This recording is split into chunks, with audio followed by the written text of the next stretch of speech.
Bienvenidos a los Jueves Culturales. Agradecemos al sistema de bibliotecas, a Modusil, que hace posible que llegue a ustedes vía Zoom estas conferencias, especialmente para la comunidad universitaria.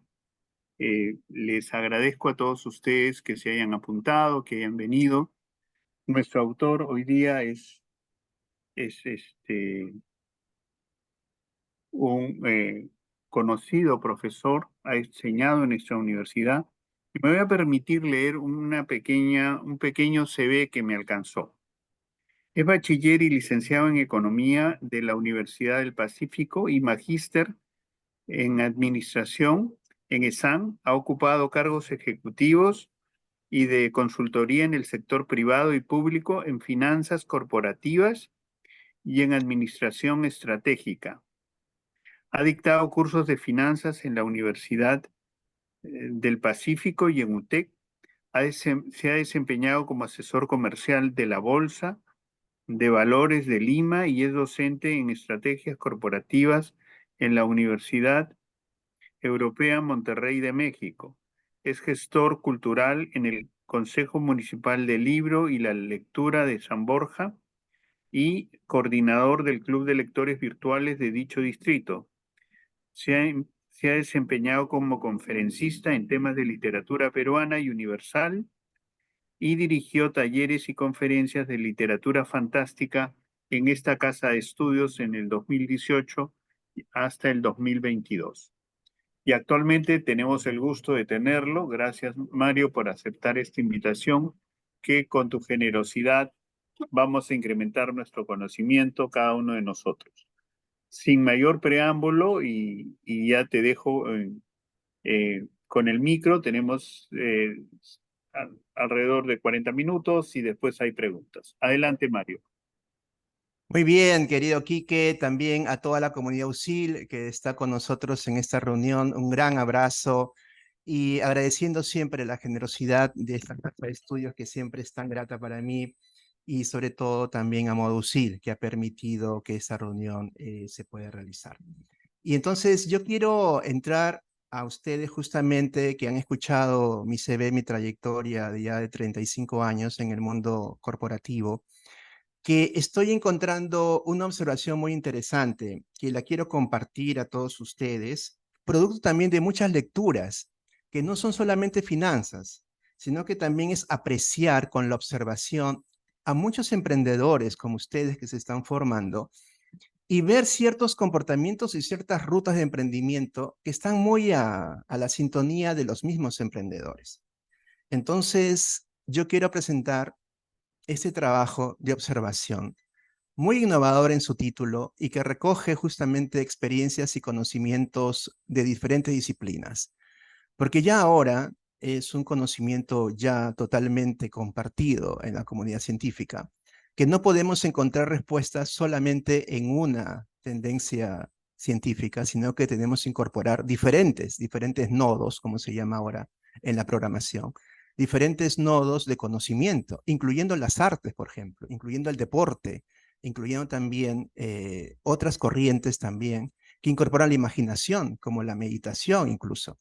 Y justamente esta metáfora que es motivo de esta reunión surge en mí producto de una caminata, producto de estas largas caminatas que yo hago acá en San Isidro, y que también viene también a colación de preguntarme por qué la realidad se da como es. Y justamente como estamos en la cuna de los emprendedores, USIL se formó con una gran innovación en su casa de estudios porque apuntó al emprendimiento antes que todas las universidades del Perú. Entonces, este es mi homenaje también a los fundadores de USIL y también dar también un testimonio de mi experiencia justamente como corporativo y también que tengo que entregar también este conocimiento, esta experiencia a los jóvenes que se están formando en USIL y en todo el Perú.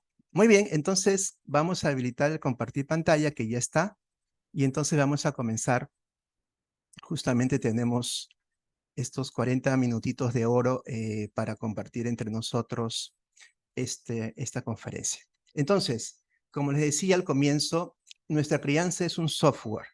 Esta es justamente el título que justamente abarca todo el contenido de esta conferencia, ¿no? Y esta es una metáfora, ¿m?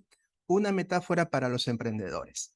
Podría ser para diferentes disciplinas, podría ser para médicos, podría ser incluso para el tema de funcionarios del Estado, podría ser incluso para el tema de otras carreras, pero esto lo he dedicado especialmente para el emprendedor, ¿no?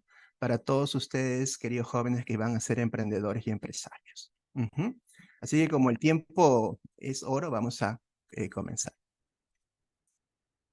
Vamos a ver. Muy bien, vamos a comenzar con la temática de hoy. Son 5 puntos. Primero, ¿cómo surge la metáfora del programa? Esto del software. Luego vamos a preguntarnos, ¿qué me detiene? La malla invisible. Esa es la pregunta. ¿Qué me detiene? ¿Cuál es esa malla invisible? Tercero, la metáfora del software en la infancia. Luego, decodifiquemos el programa. Y luego, pasos para recodificar el programa. Es decir, vamos a ver a lo largo de esta conferencia que la crianza es un software que sigue operando en nuestra mente. Aunque tengamos 20, 30, 40 o más años, la crianza es un contenido de software que sigue operando en nuestras vidas. ¿Okay?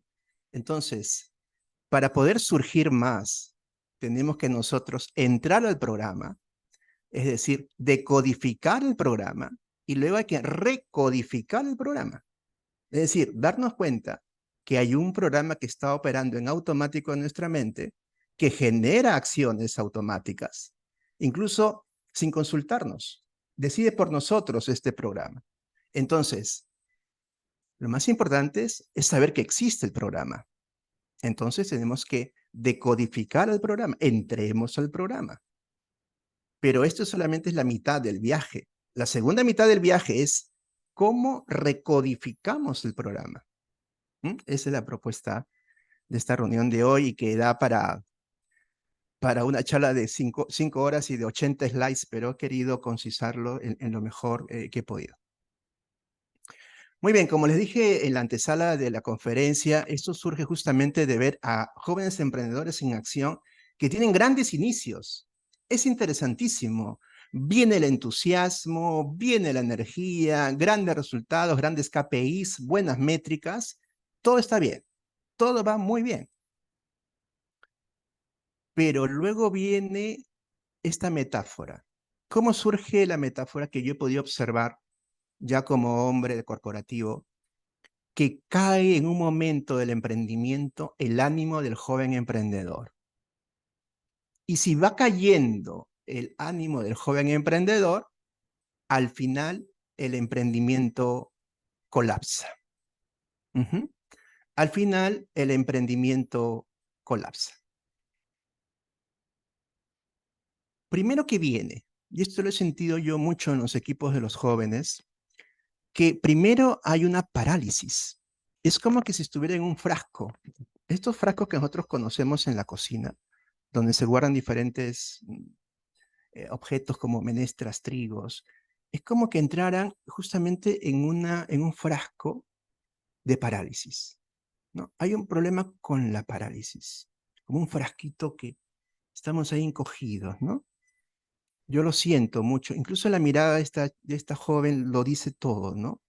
Como que hay un temor, como que hay algo que quisiera hacer, incluso está en una posición casi fetal, ¿no? Es decir, quiere una seguridad que no tiene, ¿no? Está en un frasco, en un frasco. Luego viene el derrumbe del emprendimiento, ¿no? El derrumbe del emprendimiento. Fíjense, este emprendedor está mirando para abajo. Es decir, como que la tierra lo llama hacia el vacío, ¿no? Como decía Julio Ramón Ribeiro, la tentación del abismo, ¿no? El abismo te jala hacia tu propio vacío, hacia tu propia autodestrucción. ¿La destrucción de quién? Del emprendimiento, claramente. ¿Ok? Entonces viene el derrumbe producto de una mirada ya hacia el vacío, hacia el precipicio, ¿no? Ese es el problema que yo he podido ver en muchos jóvenes que, como digo, comienzan muy bien, los emprendimientos arrancan bien, pero después vemos esta tendencia anímica primero y luego real. Porque finalmente esta curva roja realmente ocurre y el emprendimiento acaba, ¿no? Yo lo he visto mucho en los startups, por ejemplo, ¿no? Gran impulso, pero algo pasa que, ¡pum!, todo va cayendo, todo se va derrumbando. Entonces vemos que hay una malla invisible. Esto es como estar en una cápsula total. Es como un muro de cristal, como un techo de cristal. Esta es una metáfora que se usa mucho en el mundo laboral para las señoritas, ¿no? Dice que las mujeres tienen un techo de cristal porque ganan menos sueldo que los hombres. Pero esta metáfora es para todas las personas, porque finalmente hay un techo de cristal también anímico, ¿no? Y si muchas veces estas señoritas creen que hay un techo de cristal, realmente lo van a tener, porque finalmente también la mente crea una realidad. Entonces, ¿qué está ocurriendo? Vamos a ver que esta metáfora surge de la siguiente observación, porque la ciencia, queridos amigos, surge de la observación de la realidad, de la observación de la naturaleza, ¿no? Ese es el ciclo inicial de la investigación científica. Estamos analizando la realidad desde el punto de vista científico, no espiritual, no metafísico, sino científico. Entonces vemos qué ocurre cuando se repite, ¿no? Entonces no estamos ante un caso particular, esto me ocurrió en el emprendimiento que yo comencé. No, esto ya está ocurriendo varias veces. Entonces, ¿qué está ocurriendo cuando se repite este patrón de desánimo y catástrofe en los emprendimientos? ¿Cuál es este patrón, no? Patrón con T, ¿no? No con D. Patrón de desánimo y catástrofe, ¿no? Porque yo reviso todo lo objetivo. Plan de finanzas, ok. Plan de marketing, ok. Plan de operaciones, ok. Talento humano, ok. Entonces, y surge la catástrofe. En ese caso, tenemos que vernos a nosotros mismos, porque como decía Freud, en el psicoanálisis, hay una compulsión a la repetición. ¿Sí? Todo es como que la película la vemos varias veces. ¿Qué pasa con esta película que la vemos varias veces? Esto es una observación de la realidad. Seguimos adelante con la conferencia. Y viene justamente la metáfora del software, es decir, instrucciones preprogramadas. Es decir, ¿qué hace un software? Ante este input sale un output automático. El software no pregunta, no, ya toma decisiones por sí mismo el programa. Recoge una información, un impulso eléctrico, un input, y arroja una salida, arroja un resultado, un producto. ¿Y qué pasa en nuestra mente? Que hay softwares en nuestra mente que están operando solos, ¿no? Y estamos también llenos de metáforas que también están funcionando en nuestra vida, ¿no? Entonces también son metáforas que nos están llevando a tomar decisiones que muchas veces son creencias limitantes o creencias equivocadas de la realidad. Entonces también vemos que eso también está surgiendo, ¿no? Entonces estamos pues ante instrucciones preprogramadas. Entonces el software se está disparando solo. Es decir, más allá de nuestra voluntad, está tomando decisiones nuestro propio software en nuestra mente, ¿no? Hay algo que se está disparando solo, ¿no? Algo que se está disparando solo. Muy bien. Vamos a ver a la crianza. Entonces vamos a entrar un poquito a este software que podría haberse originado en la crianza, ¿no? Porque yo lo he visto mucho eso en mi observación de los jóvenes. Vamos a ir un poquito a esta idea. Ya hablamos del software. Ahora vamos a ver cómo la crianza es un software. La crianza está en este término de años, entre 0 a 5 años, que es una idea de crianza que es muy, muy interesante. Y tenemos dos componentes en los comandos informáticos del software de la crianza. Tenemos los mandatos familiares que son expresos, ¿no? Es decir, no hagas esto, es decir, ejecuta esta orden, mira cuando pase esto, haz esto, los niños se comportan de una forma, debes hacer esto, no debes hacer esto. Son mandatos familiares directos en donde escuchamos justamente los contenidos en nuestra mente. Es decir, los contenidos ya están configurados porque hay una voz, ¿es cierto? Son programaciones por la voz, ¿no? La voz genera una programación en nosotros mismos, ¿no? Muy bien. Pero ¿cuál es el problema con este programa? Porque cuando nosotros crecemos, también recibimos diferentes órdenes y diferentes observaciones de la realidad. Y no las tomamos y otras sí las tomamos. El tema está que en la crianza no tenemos posibilidad de discriminación ni de aceptar o no aceptar, porque todavía no tenemos nosotros el neocórtex, es decir, la parte del lóbulo preparietal para discernir. No, el niño toma esa información, porque todavía no se ha formado el pensamiento lógico. Estamos hablando de una crianza de 0 a 5 años. Es básicamente como un implante dental. Ustedes han tenido un implante dental, de repente ustedes son muy jóvenes, ¿no? Es como que viene un tornillo acá al hueso, ¿no? Y entra. En cierta forma, es también así la crianza. Entra el mensaje paterno-materno, ¿no? Entra, pero con voces claras, ¿ok? Y como todavía nuestro lóbulo parietal, preparietal, no está formado, no podemos nosotros decir, no, esto no lo acepto, o esto sí, ¿no? Eso nos pasa después, cuando ya tenemos la posibilidad de discernir, ¿no? Pero aparte de esos mandatos que son familiares y que recibimos como crianza, también nosotros tenemos un ADN psicológico particular. Ya tenemos nosotros un ADN psicológico particular. Es por ello que los hermanos tienen caracteres diferentes. Es decir, si tenemos 3 hermanos y los mismos padres, los 3 deberían tener el mismo carácter, evidentemente. Pero hay un rasgos de individualidad. O sea, ese modelo de crianza, esa crianza que viene de afuera como mandatos, porque el objetivo de la crianza es formar. ¿Formar qué es? Formatear. Formar es formatear. Entonces, ¿qué pasa acá? Que los hermanos tienen caracteres diferentes, ¿por qué? Porque tienen un ADN psicológico particular y se genera ahí un mix, ¿no? Entonces, vamos a esta ecuación que es fundamental para todos los seres humanos. El temperamento sí es hereditario. ¿Qué es el temperamento? La forma como te ríes. Lo primero que sale en ti cuando te da una reacción emocional. Tu risa, tu ira, tu cólera, sí se hereda. Uno se ríe como el padre, se ríe como la madre, como un tío, como un abuelo.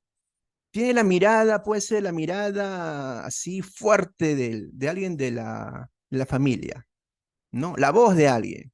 Ah, tú gritas como tu padre, tú gritas como tu abuelo. Bueno, esos sí son temperamentos, son hereditarios. Y eso yo lo he tenido información de diferentes neurólogos y psiquiatras, ¿no? El temperamento sí es hereditario. Pero a ello hay que sumarle los rasgos individuales. Por ejemplo, unos son más tímidos, otros son más extrovertidos, ¿no? Esa es básicamente introversión, extroversión, que es la dicotomía de Jung, ¿no? Son rasgos individuales que cada uno trae consigo mismo, ¿no? Por ejemplo, hay niñitos que son muy expresivos, de que se juegan todo el tiempo, hay niñitos que están tranquilitos desde el comienzo, ¿no? Ahí me han dicho mis padres que yo era muy, muy tranquilito desde el comienzo, ¿no? Como un niño viejito, ¿no? Muy educado, muy tranquilo, ¿no? Hay otros niños que son, pues, como mis primos que rompían todos los juguetes, ¿no? Yo cuando venía mi tía le decía a mi mamá que venían los primos porque iban a agarrar todos mis carritos y los iban a romper porque ellos querían saber por qué tiene luz el carro, cómo funciona el carro, por qué tiene la llanta el carro y lo rompían todo porque están haciendo lo que se llama ahora ingeniería inversa, querían ver por qué funcionaba así para luego armarlo de nuevo, pero después se dan cuenta que no podían armarlo de nuevo y quedaba un carro defectuoso. Pero la idea fundamental acá es que sí tenemos rasgos individuales. Ajá. Pero la crianza viene igual, ¿no? La crianza viene igual y viene ese match entre, y ahí se va configurando el programa. Porque el programa no solamente es lo que yo recibo, también es lo que yo acepto por mi misma contextura emocional psíquica, ¿no? Entonces ahí se va configurando el programa. O sea, es una reacción entre los dos, ¿no? No pasa por la razón. He ahí el detalle. Si pasara por la razón, entonces nosotros llegaríamos a la madurez, pero muy tarde. Porque si la crianza comenzara a los 12 años, imagínense cómo sería todo. La crianza comienza muy tempranito, antes de la formulación, antes del seteo lógico en el cerebro. Ujú. Muy bien, creo que eso es un punto que yo quería detenerme, pero que es muy importante para que nosotros tengamos una idea clara de lo que estamos hablando, de por qué este programa es tan particular.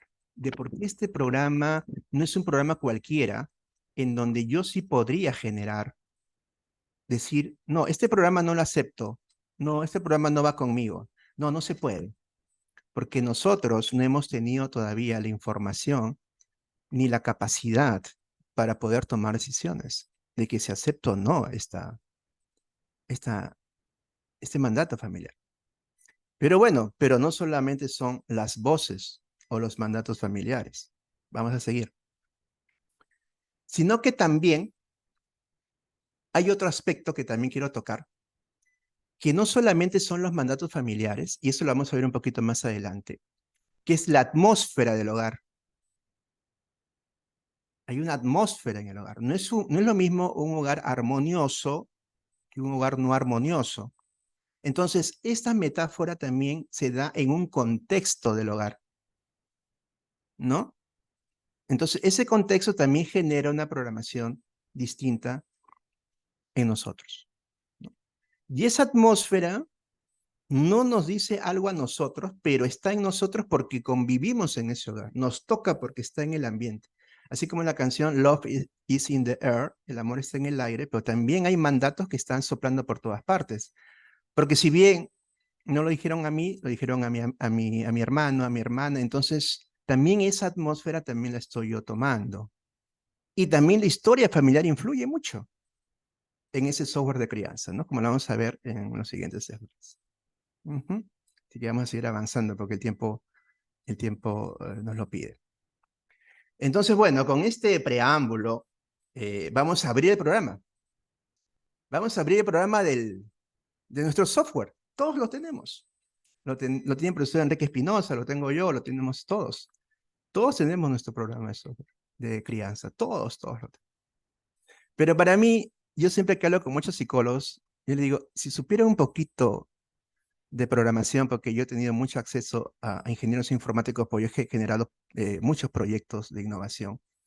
Si tuvieran acceso a ese conocimiento los psicólogos, no se perderían en tantos conceptos tan gaseosos que al final no generan algo, yo diría, potente para hacer un cambio. Porque el objetivo, queridos amigos, no es detenernos a lamentarnos por el problema que tenemos, hay que decodificar el programa. De eso se trata. Por eso la crianza, a diferencia de lo que dicen los psicólogos como Freud, no es un destino. Se puede recodificar el programa. Se puede redecodificar el programa. Muy bien. Entonces, ¿qué vamos a encontrar al abrir el programa? Bueno, son múltiples los aspectos limitantes que pueden venir. Ese es el problema, los aspectos limitantes. Es decir, ¿se acuerdan de esa metáfora de esta chica que estaba en ese frasco? Bueno, ¿qué está enfrentando? Una situación de estrés que es real, ¿no? Puede ser una caída de ventas, puede ser un problema financiero, de repente se cayó un financiamiento de un proyecto, es real el estrés. Pero hay otras creencias limitantes que se van uniendo y que van despedazando el emprendimiento. Yo me voy a enfocar en dos aspectos que de verdad yo lo he analizado incluso en mi familia y en mí mismo, y yo he hecho un trabajo de autoconocimiento muy bonito que algún día quisiera ponerlo en Hotmart, en videos que ustedes puedan leer y hacerlo a su tiempo, porque yo justamente estoy ya vinculándome con personas del mundo digital, porque estas experiencias se tienen que poner a disposición de todos, ¿no es cierto? Porque yo no creo mucho en esas terapias extensas de 10, 15 años que al final, la verdad que no, tenemos que llegar a la acción con aspectos concretos, ¿no? Entonces, vamos a ver cuáles son algunos aspectos limitantes que hacen que se genere lo que vamos a ver después, la visión del túnel, ¿no? Túnel, estoy así, no veo nada, no hay salida, no hay salida, y efectivamente no hay salida. Porque si se va originando la visión del túnel, ya estamos en el túnel, evidente. Entonces, hay dos aspectos que yo lo he tenido y que lo presento, porque cuando uno presenta lo vivido, el tono de voz incluso sale distinto, ¿no? La vibración es distinta. Esto no es algo teórico. Parto de mí, para no hablar de tantos casos que conozco. Primero, el perfeccionismo. El perfeccionismo es muy complicado. La autoexigencia, muy complicado. No he tenido dos padres muy exigentes conmigo mismo porque querían que yo fuera muy destacado ya de grande, por eso me formaron con mucha exigencia. Mira, tus zapatos, no dejes tus zapatos desamarrados. Fortísimo, ¿no? Tu pelo no está bien peinado. Es decir, esos detalles, ¿no? Es decir, había una autoexigencia muy fuerte, pero eso que genera perfeccionismo. Entonces, ¿qué uno dice? Ah, le falta mi producto. Ah, le falta mi emprendimiento. Ah, hay que evaluar, pero por Dios, no podemos seguir evaluando todo el tiempo. Hay que soltarlo. Hay que también ir al riesgo, medido, pero en el riesgo está la ganancia. Hay que ir al prototipo y lanzar el prototipo. Está bien, uno lo puede focalizar, hacer focus group, pero al final tienes que lanzar las cosas. Y entonces, y generalmente los más perfeccionistas son los más inteligentes, porque son los que más vueltas le dan a las cosas. Pero ya suéltalo, le digo a los chicos, pero suéltalo, ya está bien.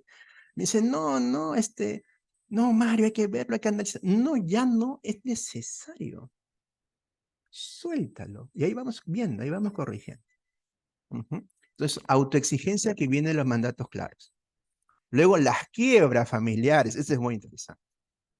Muy interesante que también lo he vivido con el tema de mi abuelo, que tuvo mucha riqueza y perdió por unos malos contratos, digamos, de abogados que le hicieron perder bastantes negocios, ¿no? Entonces, hay una atmósfera de crianza que yo vi en mis padres que venía de los abuelos, ¿no? Por eso ellos no fueron emprendedores, se volvieron solamente, ¿cómo se llama esto? Profesionales. Cuando yo digo, si hubiera continuado la vena emprendedora, tendríamos ya 20 panaderías, no sé, más mercados y todo lo demás, ¿no? Entonces, esa atmósfera también de quiebra familiar también influye mucho. ¿Por qué yo voy a tener éxito si mi abuelo quebró? ¿Por qué? ¿Mm? Es decir, yo veo esas imágenes y te dicen, uy, tu abuelo lloraba mucho porque perdió esa tienda, Dios mío. Entonces, esa imagen es de pérdida y se vuelve justamente una visión de túnel. Porque yo les digo una cosa, los emprendedores comienzan bien. No es que no comienzan, sí comienzan. Pero ¿qué pasa al final? ¿Por qué todo se desbarranca, ¿no? Entonces tenemos no solamente mandatos claros, sino también atmósfera que influye justamente en tener una visión de no superar los problemas. Y la palabra problema también es un problema. Ahora lo vamos a ver en un momento. Entonces ya pasemos al punto 5, ya que tenemos 10 minutos. Vamos, recodifiquemos el programa, ya lo tenemos claro, ya sabemos claro que ahora he planteado dos, hay otros temas de programas de crianza, hay temas de heridas de abandono del padre, abandono, tenemos otros temas de heridas que hay en la infancia, hay también información en la familia que viene incluso desde los abuelos, ¿no? Abandono de los padres, hay mucha información que viene de desvalorización también, ¿no? Hay mucha información, pero yo me enfoco en estos dos que son lo que está más cerca a mi historia personal. Muy bien, entonces vamos a recodificarnos el programa, porque eso se trata, ¿no? Entonces vamos a ir contra Freud. Le decimos, sí se puede, Freud, sí se puede recodificar el programa. ¿Qué podemos hacer? Bueno, sigamos el camino de Aristóteles, ¿no? Yo, como ven ustedes, yo soy muy travieso, ¿no? Yo leo filosofía, leo metafísica, leo espiritualidad, leo ciencia, neurología, leo informática, leo finanzas, leo criptomonedas, hago muchas conexiones de muchas ciencias, ¿no? Entonces, sigamos el camino de Aristóteles. ¿Qué dice Aristóteles en metafísica? Dice, vayamos de lo más conocido por etapas hasta el mundo desconocido. Es decir, partamos de lo que está a nuestro alcance. Muchas personas quieren hacer cosas que no están a tu alcance. Entonces no lo vas a lograr nunca, porque no está a tu alcance. Comencemos de lo más conocido a lo menos conocido. Eso nos dice Aristóteles en la metafísica. ¿Ok? Vean que Aristóteles es un hombre muy práctico, porque también Aristóteles es un observador y da tips concretos. Vayamos a lo que está más cerca a nosotros. Yo les planteo esto, a ver, me gustaría en la sección de comentarios que me dicen ustedes. Renombremos nuestro mundo. ¿Qué es lo que tenemos más cerca a nosotros? Nuestro lenguaje. Comencemos con el lenguaje. ¿Qué más fácil de acceder que nuestro lenguaje? No cuesta nada. No tengo que pagar a nadie para cambiar mi lenguaje. ¿Cómo nombro las cosas? ¿Cómo nombro las personas? ¿Cómo me nombro a mí mismo? ¿En qué sintonía, en qué energía me autonombro? Veamos eso. Wittgenstein, un grande de la filosofía, dice, los límites de mi lenguaje son los límites de mi mundo. Entonces, la visión de túnel ya viene con palabras que yo me digo a mí mismo, que está formándose en mi cerebro, de caída y destrucción. Entonces, el lenguaje antecede al pensamiento, porque el pensamiento, como dice Wittgenstein, sin pensamiento, sin lenguaje tampoco hay pensamiento. Entonces, los límites de mi lenguaje, dice Wittgenstein, son los límites de mi mundo. Entonces, renombremos el mundo y renombremos lo que me sucede. Entonces, vamos a ver, volvamos al tema de fondo. ¿Ah? Vimos que estábamos en un emprendimiento que crecía, y ahora ha tenido un problema, no, justo yo también estoy con la palabra problema que ahora voy a tocar, que no trabajemos con la palabra problema, que es justamente el motivo de este slide. Entonces, simplemente decimos que estamos ante un movimiento que nos genera estrés, ¿no? Que podría ser, aquí he puesto con, porque pueden ser diferentes temas, ¿no? Finanzas, problemas, por ejemplo, se nos cayeron los inversionistas, se nos cayeron, digamos, el mercado. Hay muchos, por eso he puesto el con como que hay muchos temas. Pero el problema es la palabra problema. Ya poner a esta situación, la palabra problema es un problema. Porque ya la palabra problema genera la visión de túnel. O sea, las palabras influyen en la percepción de lo que nos está pasando, ¿no? Cuando nos dicen, por ejemplo, si vas a ser literato te vas a morir de hambre. Bueno, eso se decía mucho en mi época, ¿no? Entonces ya el hambre también ya está en una huella en el programa de la crianza, ¿no? Entonces, la palabra problema genera la visión de túnel y se angosta la percepción. Estamos ante algo nuevo, pero ya se angosta la percepción. Entonces, solamente debemos decir, estamos ante una nueva situación. Porque si yo digo la palabra problema, ya angosto las posibilidades de cambio.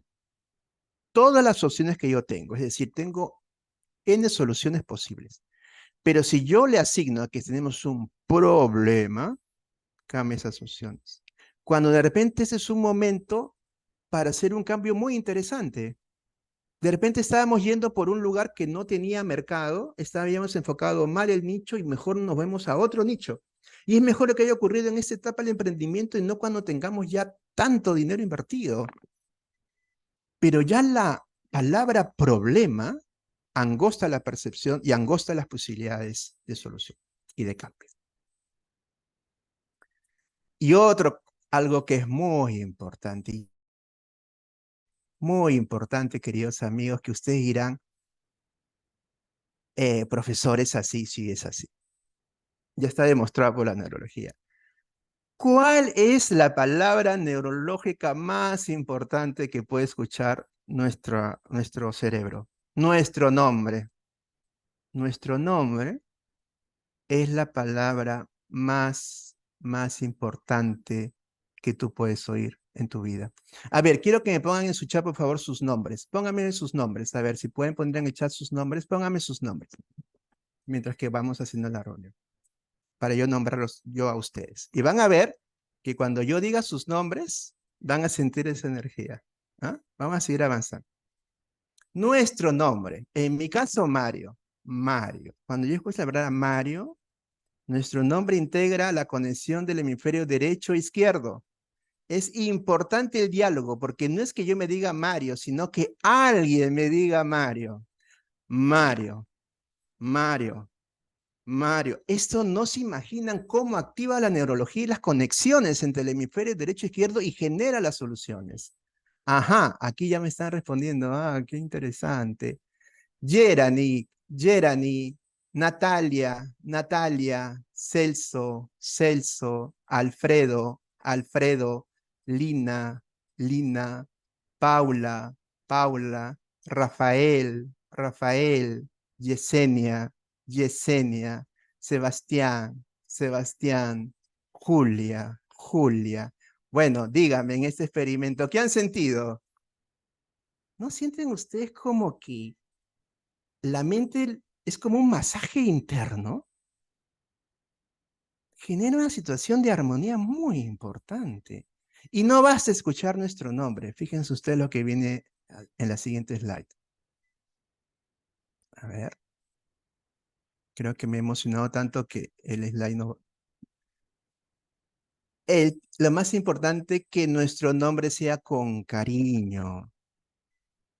Hay que nombrarnos y que alguien nos diga con cariño nuestro nombre. ¿Mm? Eso es muy importante. Eso sube el tono vital. Y lo que decían los esotéricos antiguos, ¿no? Sube la vibración. La vibración de densa, de pesimismo va subiendo. El tono vital va subiendo. Y eso que decían los místicos, decía, ¿pero qué? ¿Así funciona? Es que eso es cerebral, solo que los místicos no tenían acceso a la neurología. Pero eso activa la dopamina, la endorfina, la oxitocina, la serotonina. Está comprobado. Ustedes pueden leer toda la biografía que yo he leído de Marian Rojas Estapella, lo tiene recontra comprobado. Esto no es, se le ocurrió al profesor Mario. Está hiper comprobado. Entonces evita la desvalorización, porque cuando ocurre el problema, esto debí yo verlo, es mi responsabilidad, es mi culpa. Pero tú no eres vidente, tú no puedes verlo todo, es imposible verlo todo. Entonces viene la autodesvalorización. Hay que subir el tono vital, subir la vibración, como decían los místicos. ¿Ok? Eso permite romper la visión de tú. ¿Se dan cuenta que no hemos ido a terapia? ¿No hemos ido a sentarnos en el diván de Freud? Ya estamos teniendo resultados. Y luego, los nuevos hábitos. Muy importante, yo les recomiendo este gran libro, el gran libro de James Clear, Hábitos Atómicos. Muy interesante, ¿no? Creamos nuevos surcos neuronales con la formación de nuevos hábitos, porque el cerebro también es plástico. Pero vayamos a lo físico.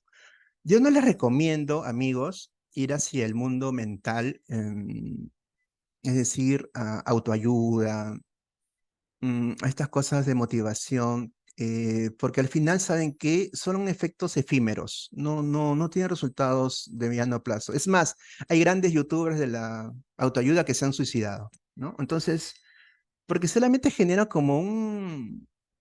Es bonito, pero se derrumba, porque finalmente no está sustentado en un cambio de conducta, no hay nuevos hábitos, ¿no? Les cuento un ejemplo, ya que estamos con el tiempo de James Clear. Por ejemplo, hay una persona que tenía grandes aversiones a hacer ejercicio físico en el gimnasio. Pasaba por ahí nomás, por la puerta del gimnasio, y ya le venía algo y se escapaba, no quería entrar. Tenía un temor, tenía un sobrepeso inmenso, entonces le venían muchas angustias. Entonces, encontré un método, o es que hubo un amigo que le recomendó. ¿Saben qué hizo este amigo? Solo entró al gimnasio 5 minutos, nada más. Esto lo dice James Clear. 5 minutos lo hizo durante 4 meses, solo 5. En el quinto mes ya eran 10. Y así fue subiendo. Y ahora ya es una persona que es atleta, fisicoculturista. O sea, los hábitos se forman de a poquitos. No es como la gente, bueno, yendo al gimnasio, no quiere que vean al gimnasio, pero sí quiero que cambien sus hábitos. Hay gente que dice, ya estoy en el gimnasio y un día hace un esfuerzo descomunal y a los 2 días ya no van. Porque así no funciona el cerebro. Tiene que ser de a pocos, pero constante. Y también hay muchos tips para los educadores también, cuando quieran hacer clases de impacto, ¿no? Basados en neurociencias también. Pero algún día, si ustedes gustan, también podemos ver esto. Y bueno, ya que estamos con el tiempo, vamos a avanzar un poquito. Y lo más interesante, que uno se va reprogramando a sí mismo. Pero lo más interesante, queridos amigos, es que va a llegar un momento que el cerebro va a aplicar su propia inteligencia artificial y el cerebro se va a autorreprogramar. Es decir, ya escapa de la voluntad, pero en un sentido de sanación. O sea, ya el cerebro solo va generando sus propios programas a los que no tenemos acceso. Es decir, tenemos acceso a una parte, hemos hablado del lenguaje, hemos hablado de los hábitos, pero va a llegar un momento que el misma mente se va a autorreprogramar sola. Es maravilloso. Es como un programa que genera sus propios programas. Y eso es una inteligencia personal, artificial, pero personal. No artificial, porque es tuyo, ¿no? Pero no es tuyo en el sentido que opera solo. No sé cuál sería la palabra más adecuada. Entonces hay un momento que el programa se va a reprogramar a sí mismo. ¿Y qué va a pasar? Va a pasar esto, que van a venir a nosotros intuiciones increíbles. La mente nos va a dar cosas que jamás pensábamos que iban a darse. Grandes ideas, intuiciones, salidas, que pueden ocurrir en cualquier momento, incluso cuando se duchan, cuando se pillan los dientes, cuando están comiendo. ¡Pum! Viene una idea. ¡Pum! Es como que viene una película. De ahí viene la frase que la fuerza te acompañe. ¿Qué significa que la fuerza te acompañe? Significa justamente que la fuerza que hay en ti te dé las claves para salir adelante. Pero eso requiere limpiar el virus del programa anterior y que ese nuevo programa se instale, ¿no? Porque la crianza también tiene cosas muy positivas y muy bonitas, pero hay otras que hay que cambiar, evidentemente. Y el éxito viene de la profunda conexión con nosotros mismos, de la profunda, no lo que dice el amigo, la amiga, no, ¿qué te funcionó, no? No metáforas terribles, ¿no? No, que te dicen, desconfíe de todo el mundo. Oye, si una persona dice desconfíe de todo el mundo porque todos se pueden traicionar, entonces no sales de tu casa, pues, ¿no? O piensa mal y errar, y ¿cómo es? Piensa mal y acertarás. Bueno, si piensas mal, acertarás. Bueno, entonces todos te van a traicionar, entonces no haces nada, pues, te quedas paralizado. Y mucha gente no emprende nada porque creen que todo el mundo lo va a traicionar. Entonces, evidentemente no se arriesga y no hace nada.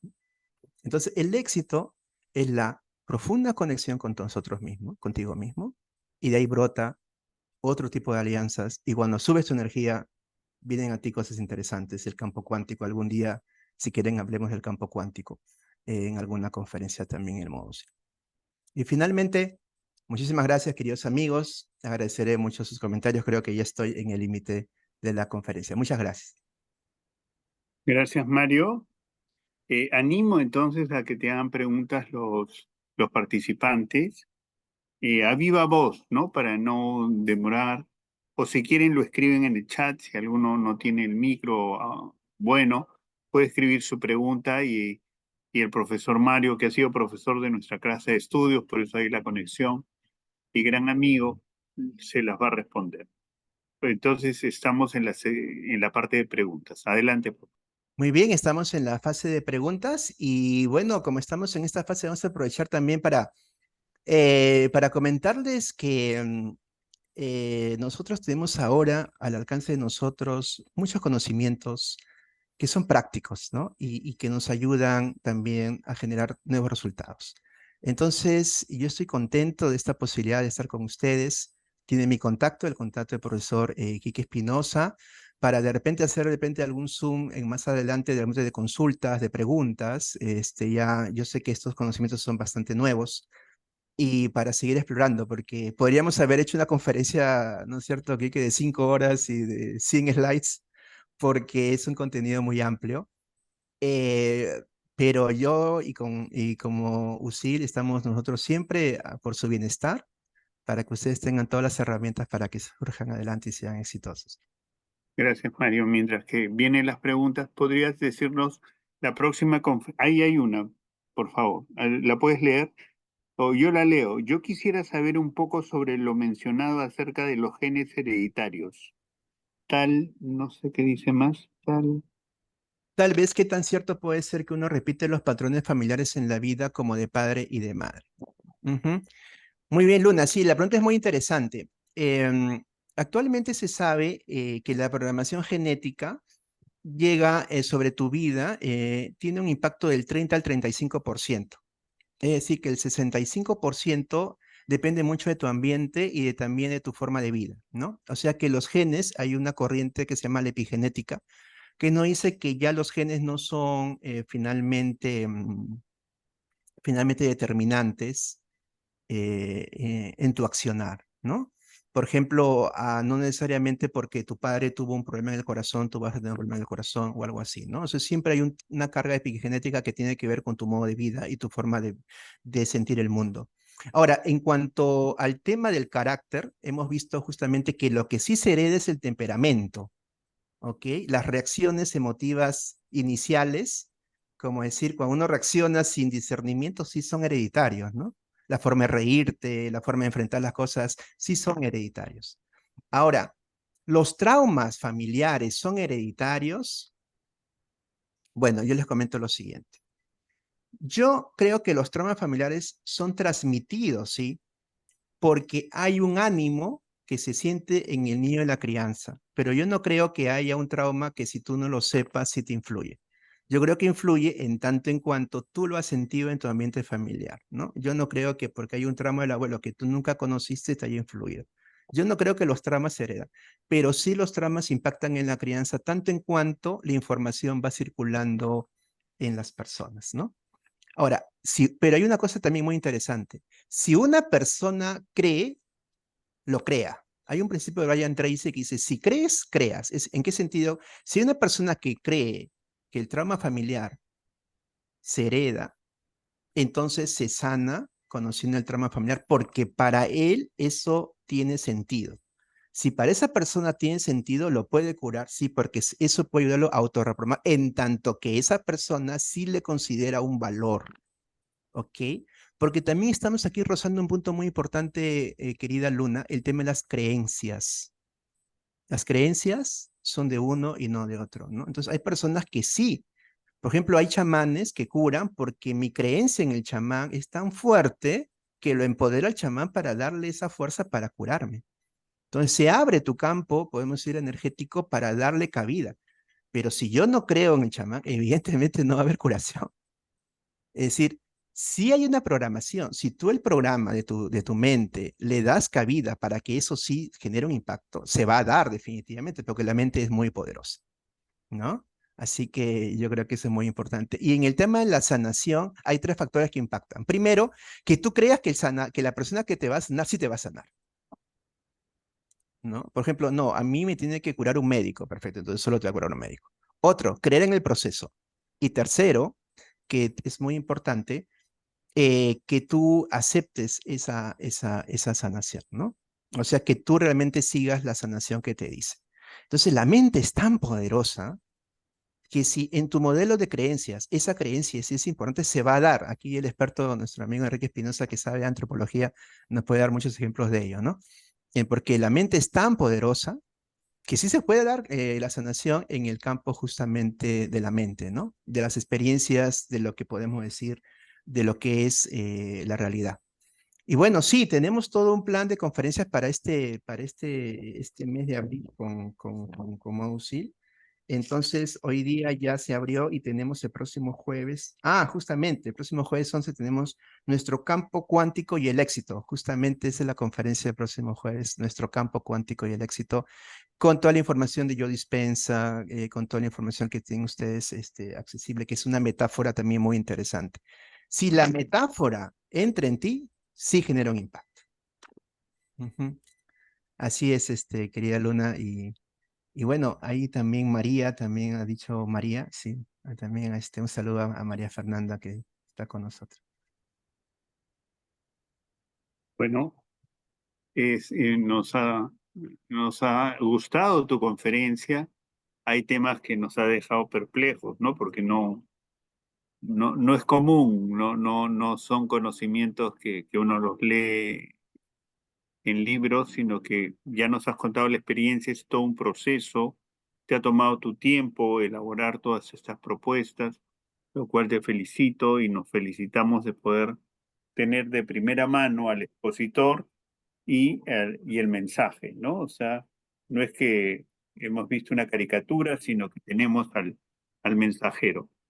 Eh, También queremos darte las gracias, Mario, por la conferencia tan novedosa e invitar a nuestros participantes a que resuelvan la encuesta Ujú.